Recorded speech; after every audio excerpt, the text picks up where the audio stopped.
All right, you ready? Yes, sir. Hi, welcome to A-Side Boxing. I'm your host, Left Hand Los, with my co-hosts Marlon Parker and Ray Massey. Today's special guest, Shakell Daly, 6-time Golden Gloves. What's going on, bro? 9. I'm about to say 9. Dang. So we got to say, I'm sorry we're talking over each other. You look really good at the Battle of the Beltway, Back to Business Boxing, Eric Davis's promotion. Yeah, thank you. Yeah. Tell us about that fight. No, it was you didn't go long in that fight. So give us your thoughts on that fight. Coming in, like I'm always confident in my fights, but like coming in, seeing him missing weight and seeing how much he wasn't on weight, so I knew I had him. I knew he didn't take training serious. And I came in underweight. I weighed in like 123, and our contract was like 126. He came in at 128, so I knew I had him. I had a great training camp, and then like once I see my opponent, like face to face, I'm good. All my nervousness, all that go away. So I had him, but fight night, it was cool. I thought it was a huge difference from amateurs. Like the headgear gone, your gloves smaller, the atmosphere, you don't wear no shirt. It's not really hot in the amateur. It's really hot in the ring. So it was just different and everything's slow. And I fight slow. I like picking my shots. But first pro fight, my adrenaline was rushing. So I felt as though I was looking a little bit sloppy in the beginning.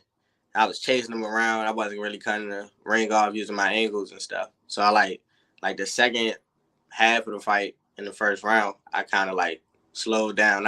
Everybody thought I was tired. I was like, no, I'm not tired. I'm about to pick my shots.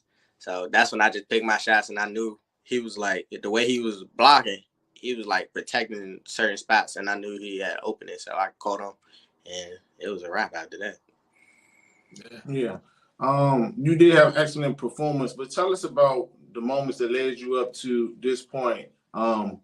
Where you from, and what type of training that you have going on? I'm from C Pleasant, Maryland. My training, I do regular training, to be honest. Nothing too spectacular like the rest of the boxers do. I about to say the only thing I added into my training is calisthenics. I got a calisthenics coach. I ain't gonna say coach, he my man, but we do calisthenics. So no, I don't do no weightlifting or anything. Everything natural body weight. Okay. Right there. Yeah. So C Pleasant native, always repping the city. I was impressed just watching you come out to fight. For those who don't know, what was your amateur record? Probably 112 and 12. Okay. You wanna know what's so funny about that? He said probably. He knew his amateur record. He knew it was one. He led with that 112, and he had to smile. Right. He knew it was one. It might be more. I just know how many I lost. I know I lost to though. Yeah, that 112 stuck. He's like, yeah, I'm gonna hit it. 112. Yes. And you can tell your season. You came in at your perception was you may have looked sloppy. Not to us. No. You all over him. Yeah. Nothing. He lasted probably a few seconds longer than we thought he would. No, I'm not gonna lie. So I'm very critical as a former fighter myself. I was watching you like, slow down, slow down. I was like, he getting crazy, but slow down. I was thinking, chasing him. So I felt as though I was chasing him. So I was like, oh, I feel like I'm yeah. But it didn't look at all. Right. It was very methodical. You was once you started effectively cutting out off the ring, those kinds of fighters are very difficult. You know, he was very awkward. Mm-hmm. But you kept your composure, and a lot of time, I mean, like you said, under those stress circumstances where you get no headgear, no shirt, you got a big old crowd, you got flowers. Yeah, you got flowers. You got all these fake boxing fans like Marlon and Carlos. Oh, here we go. So I know it's a lot of stress, but you took care of it. Yeah, I was impressed, man, for your first fight. Looking forward to seeing you on how active do you think you're gonna be in your first couple years? I'm trying to have 10 fights by the end of this year. 10 fights. Okay, you're going straight 1980 style. I'm fighting like 26 days. Right. Okay. Yeah. 3 or 4 fights a year. When you gonna think you're gonna challenge for the a belt? When will you hope to?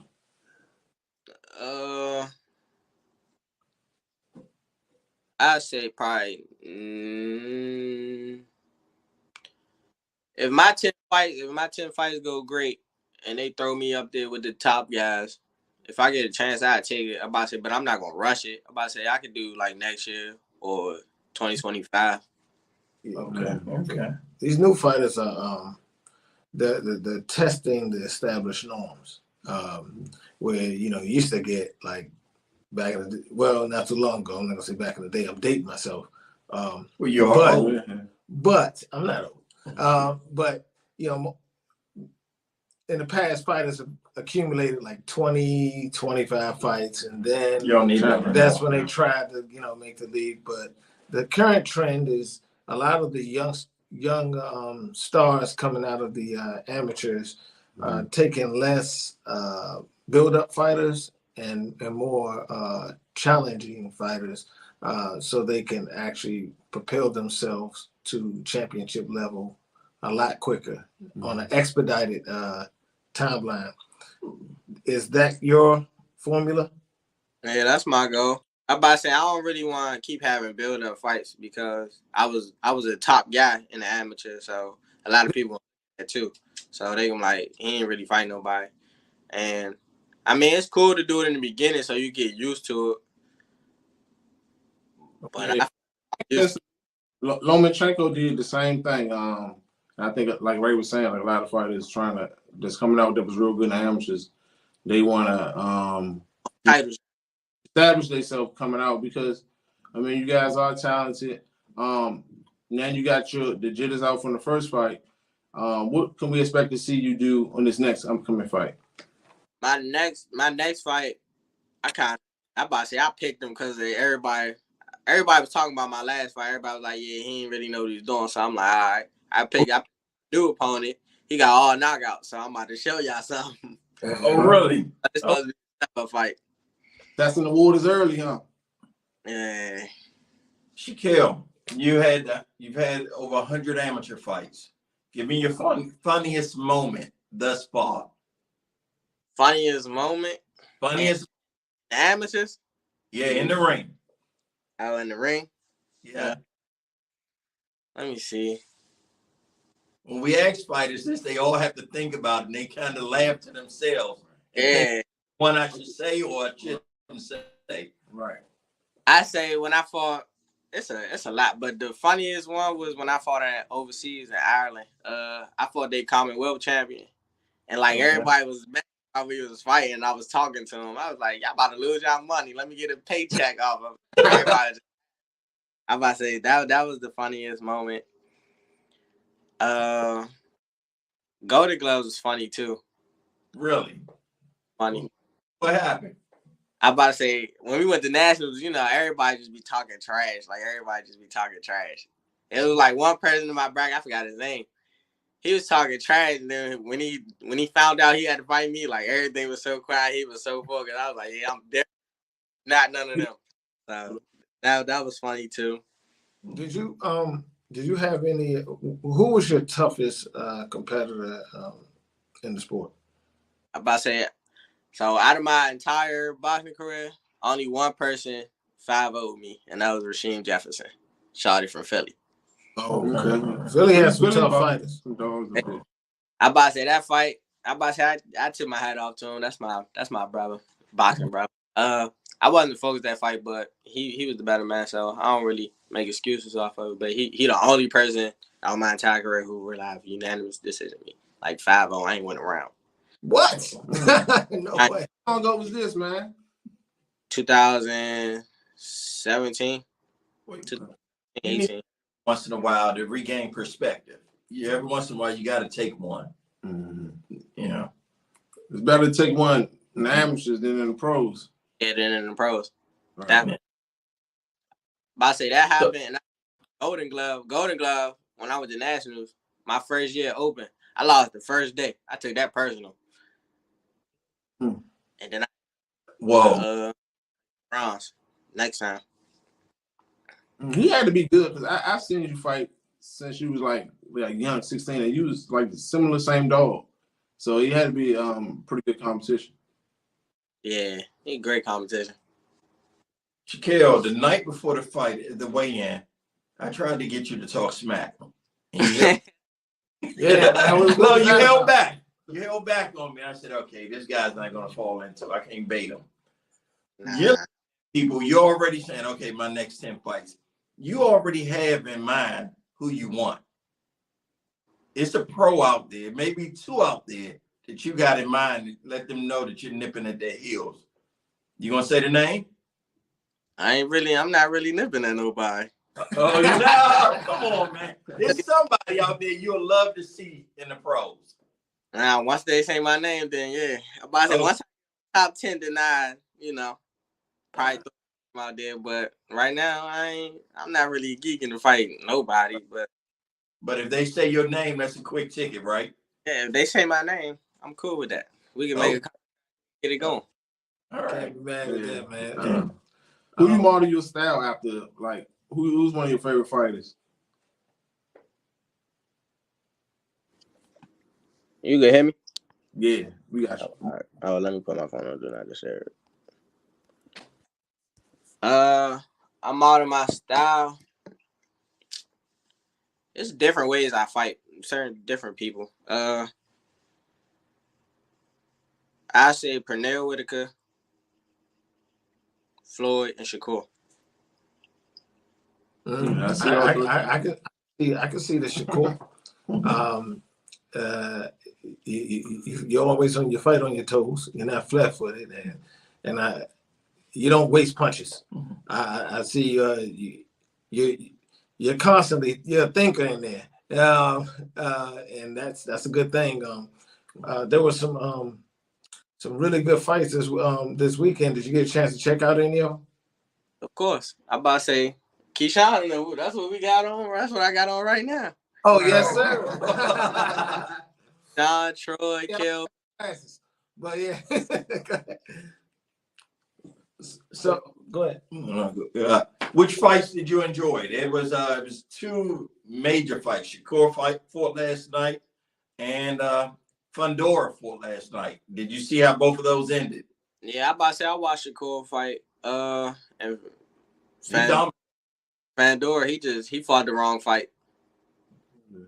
Yeah, he didn't bring the right back. He always fights the wrong fight. You know, my brother was talking earlier about that. He tried to fight people like close. He tried to fight people like he's short, like he not.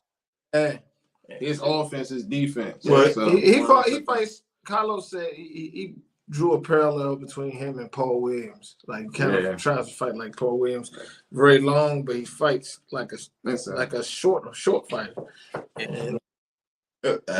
And if you're looking from my perspective, he was letting his hands go. He should have brought that right back up into his face, and he just got caught. Now, I do respect him because, and Ray and I, we spoke about this before. People can say whatever they want to say. No one knows how hurt he was, but he didn't get up and make a fool of himself. He knew. He was like, stay down. I'm young.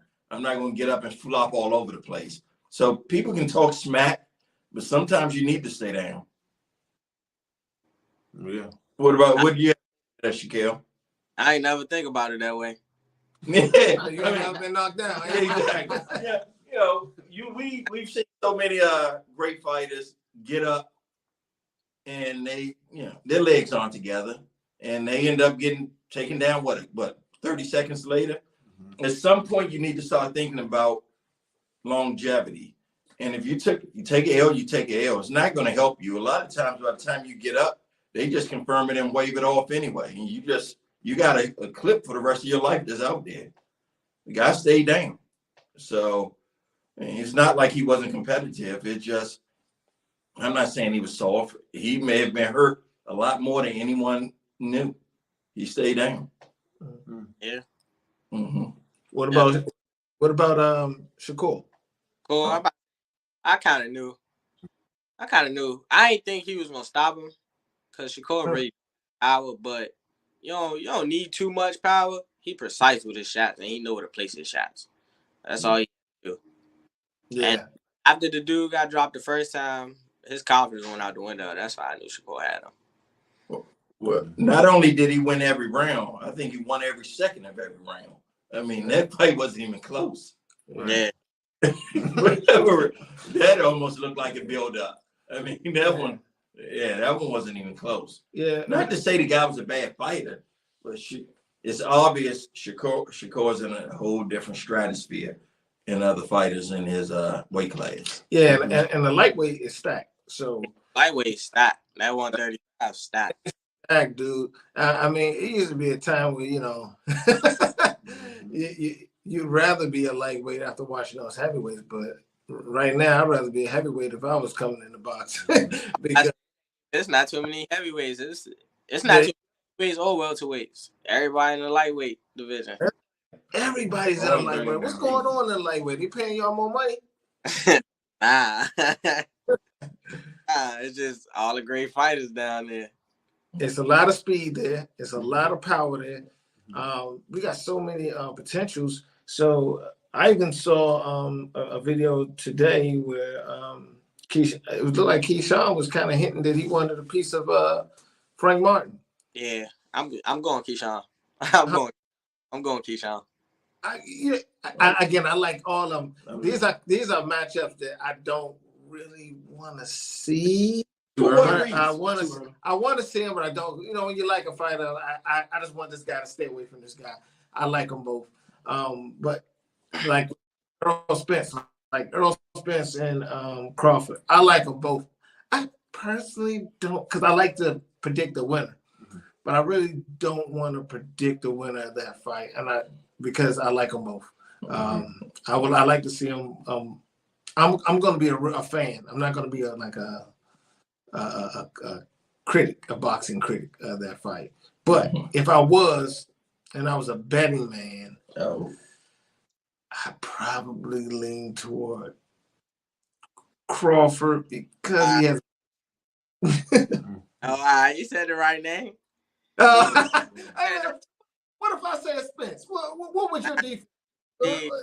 Spence. Now, if they would have fought before Spence car accident, then I would have still been Spence. Spence he's like one of my favorite fighters too. But just by that car accident, I feel as though it messed him up mentally and physically. So like his fights after that, he didn't really look too good.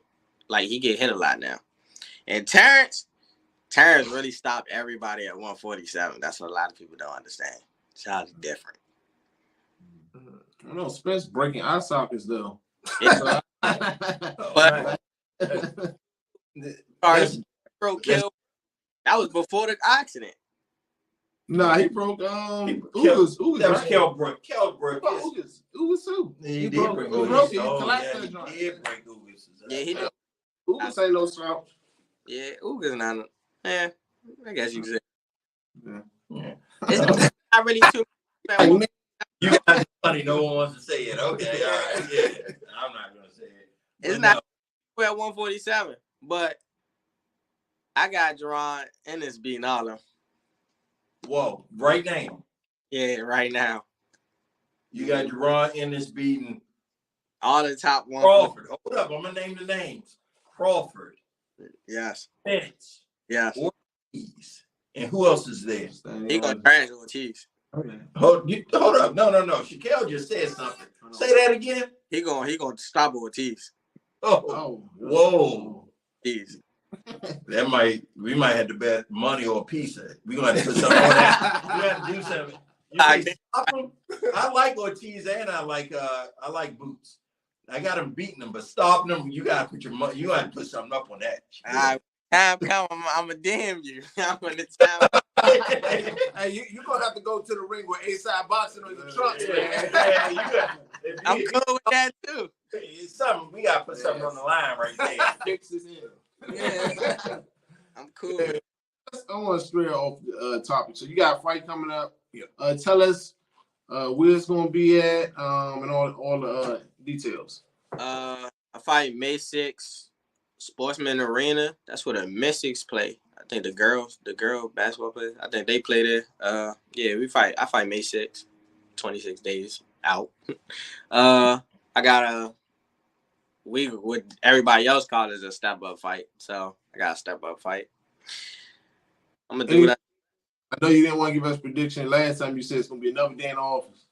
So how you feel about this fight? You going another day in office? Yeah, another day in the office. I just hope. Well, I know he's not gonna be like the last opponent, so I can actually showcase my skills. Oh, okay. Hey, so what promotion is this gonna be on? What? I think Dusty promotion. Or Okay. under Dusty. No. Okay. I don't even know what promotion they under, but I know Dusty and all them included in this. I wonder if this is the Beltway boxing. Yeah, Beltway box. Yeah, Beltway boxing. Yeah. Okay. I'm excited, man. I look forward to seeing that. You guys have any? No, man. It's just been a pleasure having you, man. It was a pleasure sitting with you at the weigh-in after the weigh-in, and you showed up the next night, and you handled yourself accordingly, and you've been a delight today. I mean, obviously, if we can put Boots and Ortiz together, you're gonna owe me something. But I think you're way on that prediction. But some push-ups, car wash. yes. No, it's no. I thank you for actually giving us your time, brother. Yeah, we appreciate you. And we definitely wishing you the best. You're so talented, man, and we just hope the best for you, man. We'll be there to support you. We'll definitely show up, and any way we can help, let us know. Thank you. All right. Any parting words? This your time. Any parting words? Yeah, y'all can follow me on social media